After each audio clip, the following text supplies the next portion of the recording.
Hey, it's Mila. Welcome back to my channel.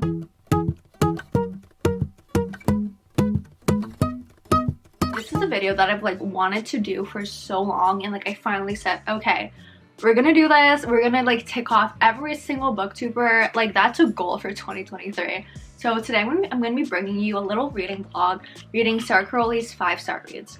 And I don't have them like right here with me, but I'll pop them up over here. So the books that we're gonna be reading for this video are Gone Girl, Darling Venom, A Good Girl's Guide to Murder, and Love in Other Words. So Sara Carolli, I think this is combining her part 1 and her part 2 of her like 5-star reads. I know she said she wanted to do a part 3, but I was like, I have time now. Let's just like combine part 1 and part 2 and like pick some books, like the ones that I have on my shelf that I haven't read yet. Because some of them I've read, so I was like, okay, I'm not gonna talk about them. I want it to be more like, okay, I just finished it.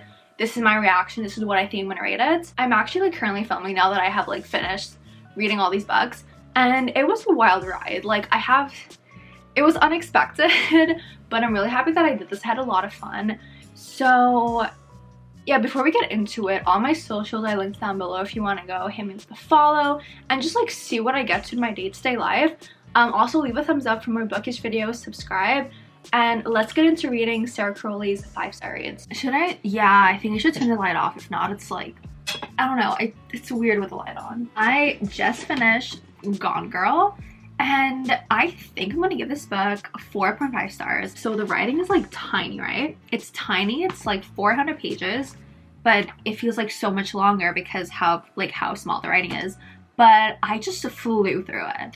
Like at no point was I bored, at no point did the story like slow down or like dull down or anything. You were like hooked this entire time. I was like very like conflicted because I was like, okay, it doesn't feel like a 4-star, but I don't know if it's like a 4.5. I just decided at the end to go with 4.5 because it's what felt like right, because I felt like, okay, like I did enjoy this more than other thrillers, and I would recommend this to honestly like anyone, because this was a whole mess. Like there were absolutely no likable characters at all. Like you literally hate everyone because they're just not good people. Like you absolutely hate everyone in this. You're not attached to any character. But as the story progresses, you kind of can imagine what happened, like, at the beginning. But then you're like, okay, like, probably not, because, like, no. But then as it goes on, you're like, okay, this is, like, weird. Like, I don't think that this is the course that the story's gonna go, but it's just sus. Like, it's weird. But I'm like, this can be the storyline. But as it goes on, you're like, this is even weirder and weirder and weirder. And then bam, this whole plot twist type thing. And then you find that this character is just more unhinged as it goes on, and just unhinged in the best way possible.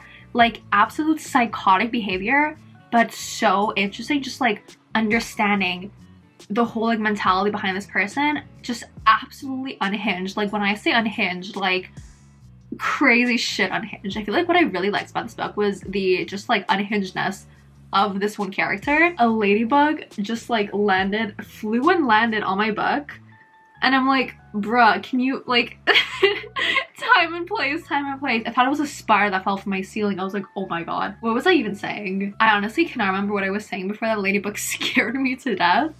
But yeah, that's actually like a really good start to this video. I think next I'm gonna read Love in Other Words. Now the ladybug's like climbing on my tripod. I'm like, my guy, can you...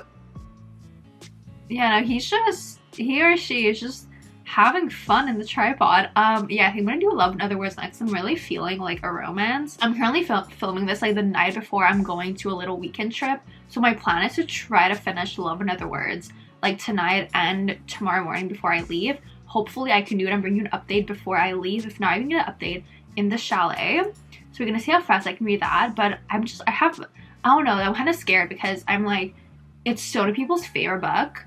But I'm like, this freaking ladybug, man. Like, it's so many people's favorite book, but I'm like, okay, sometimes when a book is like overhyped, it's like, it just doesn't, you just go in with like such high expectations. So I'm kind of scared.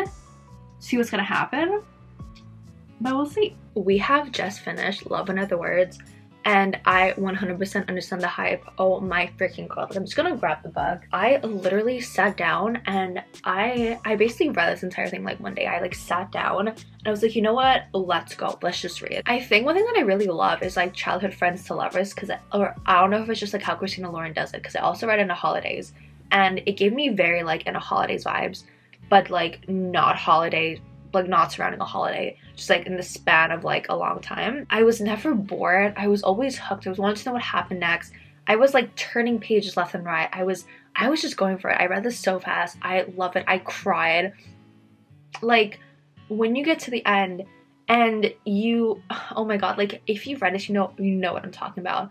Like when Elliot finds out that like big reveal, and like just seeing how Macy, like just trying to understand what Macy went through, I was ugly crying. Like I was ugly crying. Oh my god. I was like, no. I was like, this is not happening right now. But it was so good. And honestly, 100% recommend. Like I don't know how I went so long without reading this, because it's probably one of my new favorite books. Like also, do you see how much I tabbed? It's just, oh my god, it's so good. So yeah, 5 star, super happy. But I feel like also everyone rates this 5 stars, so it's like, okay, if I do not like it, it's gonna be weird. So I'm super happy I rated this 5 stars. The next book, because I think, I don't know, it's like I'm kind of feeling in the romance mood, but then because I have like so much like fantasy like planned for this month on top of like this video. Like basically the only romance that I'm reading this month is Darling Venom and Love and Other Words, because everything else is for like other videos, or it's just like January put in fantasy. So I don't know if I want to read Darling Venom now and then just not have any romance for the rest of the month, or if I want to do A Good Girl's Guide to Murder, then read Darling Venom. Oh, you know what? Honestly, like knowing me, I'll probably just read like Darling Venom now. I'll read another romance book, then I'll jump to Good Girl's Guide to Murder because I'm just messy like that. I'm actually really disappointed. Like I finished Darling Venom, but I was like forcing myself to finish it. Like I don't know. I feel like it had so much potential. It just didn't deliver on that potential. It had potential. Like I can see why people would like it.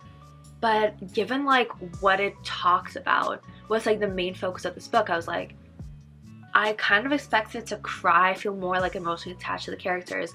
But honestly, I did not think that they had chemistry. Like at the beginning of the book, I was like, okay, finally, let's see where this goes. But as the story progressed, I was just like bored, and I had to like force myself to pick it up. That at some point last night, I was like, okay, like I don't want to do this anymore. I just like audioed the last 200 pages to say like I finished it. Like I don't know if it's because I was kind of like going through a little something this week, but then like I did start reading A Good Girl's Guide to Murder, and I'm like really clicking, and I really like, I want to pick it up. I want to see where it goes. But for Darling Venom, I have it right here, so like let me just like bring it in frame. Yeah, Darling Venom, it wasn't it. It just wasn't it. And like again, so much potential. Like the sub romance, I guess if you could say that like I was more interested in that than like our 2 main characters, and the little like plot line with the book, I was also so much more interested in that than the love story with these 2 main characters. It's not a 2, but it's not a 3, because there were a few things that I did like, so I was like, okay, 2.5, but I don't know, like it's so beautiful. I really thought I was gonna like this, but it just, I don't know, it just wasn't for me. Like again, I can, like this book has potential. I can see why people would like it. It just did not really work for me. Okay, so I finished A Good Girl's Guide to Murder last night, and oh my god, like I was hooked the entire time. I was like flipping through pages. I was like, I have to know what happens. And never in my head, I was like, okay, it has to be this person 100%, because everyone looks kind of sus, and I was like, okay, it's probably someone who you wouldn't have expected. So it's not like the obvious person, but it's like there was never really an obvious person. And I really like how Holly Jackson wrote this book, because she had like the plot of what was going on, which was like 3rd person, but then for the discovery part, it was more like 1st person, as in Pip was like writing down her thought process or her discoveries, or like what she was gonna do.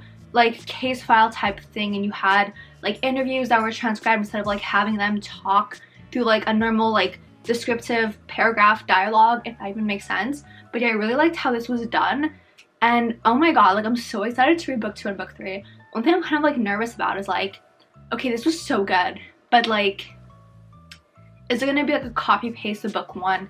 And if it is, will we get tired of it? Will I find it still interesting? Or if it's like something completely different, will I like that it's completely different? Or would it be disappointing because I wanted the same thing? Like going in, I kind of expected more like One of Us is Lying vibes. And One of Us is Lying, I went in thinking it was something, that's what I got, and I was like satisfied. But then book 2, I didn't really like it. So like, yeah, A Good Girl's Guide to Murder really exceeded my expectations. I liked it so much more than One of Us is Lying. But I'm like, will I not like the second book as much? I don't know. Can we see, you can see a little bit of mess behind me. I need to go clean my room, so that's why there's mess. But yeah, so just like a recap of what happened in this video. So the first book was Gone Girl, which I rated 4.5 stars. Second book, Love and Other Words, which I rated 5 stars. Oh my god. Third book, Darling Venom, just not for me. Like, I'm not gonna repeat everything that I said about it, but just like not for me. And finally, A Good Girl's Guide to Murder, 5 stars. So good. So good. So I really hope you guys enjoyed this video. And if there's any like booktuber that you saw them post a 5-star reads videos and you want me to like see if that's my vibe, if I was gonna say if that's my vibe, if I vibe with the books, but just like if I like the books, definitely leave their, I don't know if you guys can link a video down below, but just like leave the person's name, leave the channel name down below so I can go check them out. I have a few in my mind that I want to do, but I'm like really open to any suggestions. And I feel so out of breath. And yeah, so all my socials are linked down below if you want to go follow me. Leave a thumbs up, subscribe for more bookish type content.